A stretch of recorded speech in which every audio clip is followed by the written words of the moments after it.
Vienas iš veiksnių, padedančių veniniam kraujui sugrįžti iš kojų į širdį, sveiki venų vožtuvėliai.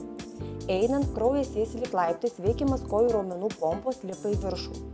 Vožtuvų nepakankamumas – viena dažniausių kojų venų varikozės priežasčių.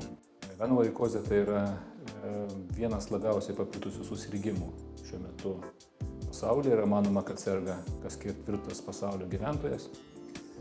Dažniausiai serga moteris, kadangi jų gyvenime dažnai pasitaiko nėštumo periodai, o tai skatina veninį nepakankamumą. Kodėl tai nutinka? Tai nutinka dėl to, kad žmogus yra stačiai vaikštanti būtybė, veikia ortostatinės slėgis. Ir kaip žinot, kraujo skysčio savybės yra kauptis ten, kur yra žemiausia vieta, bėgti žemyn. Tuo tarpu venomis kraujas turi tekėti į viršų. Tai yra šiek tiek prieš fizikos dėsnius. Ir tai padeda padaryti venų vožtuvai, esantis venų sienelėse, kurie tarsi laiptai tarnauja kraujui palipti į širdį. Nes, kaip žinia, venose teka kraujas į viršų ir turi sugrįžti atgal į plaučius, į širdį. Ir tai nėra taip lengva. Venų varikozė susirgimas, kai susiserga šitie vožtuvai. Kai kraujo tėkmė venose pasikeičia, kai kraujas pradeda tekėti žemyn. Ir tokiu būdu atsiranda nusiskundimai. Pacientas pradeda skųstis kojų tinimu, pradžioje diskomfortų, kapiliarų atsiranda moterims dažniausiam kojų, dėl ko jos kreipiasi.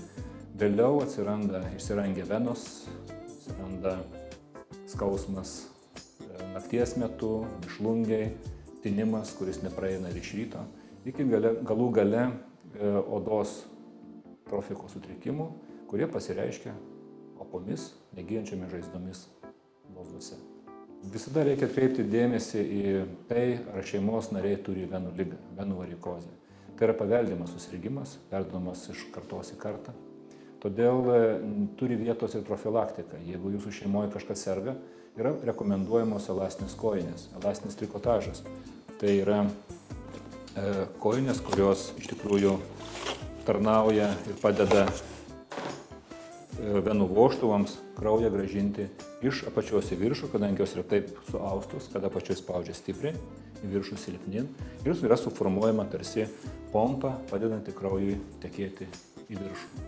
Tai yra profilaktinė priemonė žmonėms, kurie turi polinkį šitai ligai, žmonėms, kurie laukia operacijos ir gydymo arba po operacijos. Kompresinės kojinės gali būti profilaktinės arba gydomosios.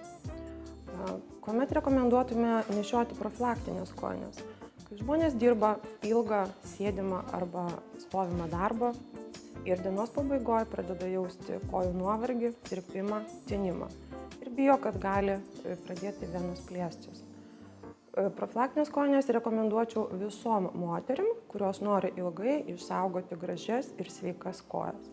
Profilaktinės kojinės rekomenduočiau taip pat nešiom moterim, kuriom atsiranda padidinta rizika išsivystyti venų ligom.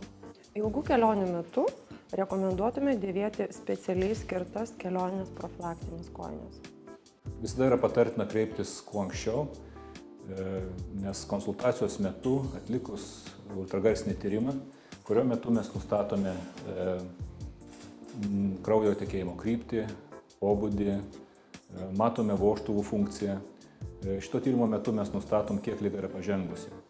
Dažnai pradinėse stadijose pakanka venas gydyti vaisius, suleidžiant sklerozantą, skleroterapiją, vadinamą putų terapiją. Toliau pažengusių atvejų metu mes siūlome gydyti ar tai chirurginiu būdu, ar lazerio būdu. Lazerinis būdas šiuo metu yra laikomas pats naujausias, inovatyviausias ir jis turi labai daug privalumų. Privalumai pagrindiniai yra tai, kad žmogui neskauda pačios operacijos metu, neskauda po operacijos. Žmogus greitai sveiksta, greitai grįžta į savo įprastą gyvenimo ritmą. Taip pat pacientas nepatiria narkozės, atliekama pati operacija yra visą laiką kontroliuojant echoskopų, reiškia viskas yra daroma tiksliai, yra saugesnė operacija. Na ir mažiau traumuojami patys audiniai, nes chirurgijos metu vena yra šalinama, o lazerinio gydymo metu vena yra nešalinama, jinai yra uždaroma iš vidaus lazerio spinduliu, ko pasėkoje aplinkiniai audiniai netraumuojami ir, kaip jau minėjau, nėra skausminio sindromo, nėra skausmo. Lazerinis venų varikozės gydymas dvigubo žiedo lazeriu laikomas vienu progresyviausių chirurginių gydymo metodų. Tai minimaliai pacientą traumuojanti procedūra, po kurios pacientas jau kitą dieną gali užsiimti įprastą veiklą.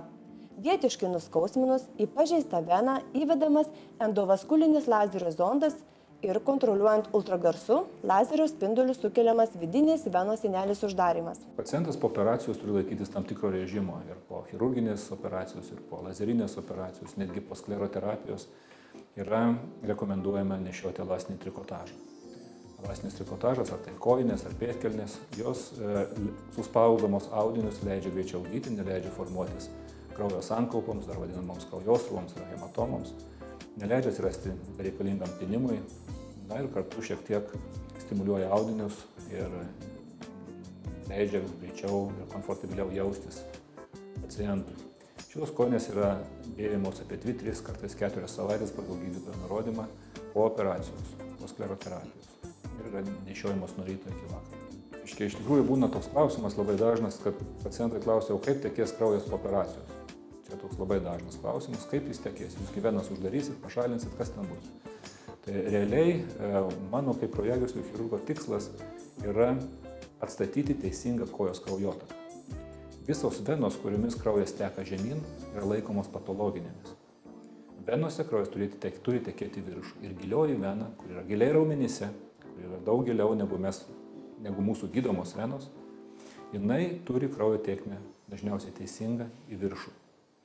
Tai yra pagrindinė sąlyga gydyti lazeriu. Kapiliaras atsiranda tada, kai pasikeičia kraujo tėkmė ir jo sienelės neatlaiko, jisai suplyšta ir išsiverčia į odos paviršių. Tai rodo, kad jame padidėjo slėgis. Reiškia, iš kažkur kraujas pritekėjo ir jį sudraskė. Tai rodo kraujo krypties pasikeitimą. Ir daktaras, pamatęs kojose kapiliarus, kad ir jaunom moterim turi tirti visą veninę sistemą. Ir giliasias venas, ir paviršinės venas. Ir tokiu būdu įsitikinti, ar nėra venų vožtuvų problemų giliau. Jeigu venų vožtuvų problemos giliau egzistuoja, reiškia, jie yra nelaikantis, nenukreipiantis kraujo į viršų, tada reikia tas venas uždaryti. Tokiu būdu neretai būna, kad mes giliau venas uždarom, išnyksta ir kapiliarai. Tačiau yra kita istorija, kad kapiliarai gali atsirasti ir dėl kitų priežasčių, tai yra hormoniniai dalykai, ypatingai moterims. Nėštumo metu formuojasi daug kapiliarų, o nėštumo jie dingsta, ką minėjo ir mūsų pacientė.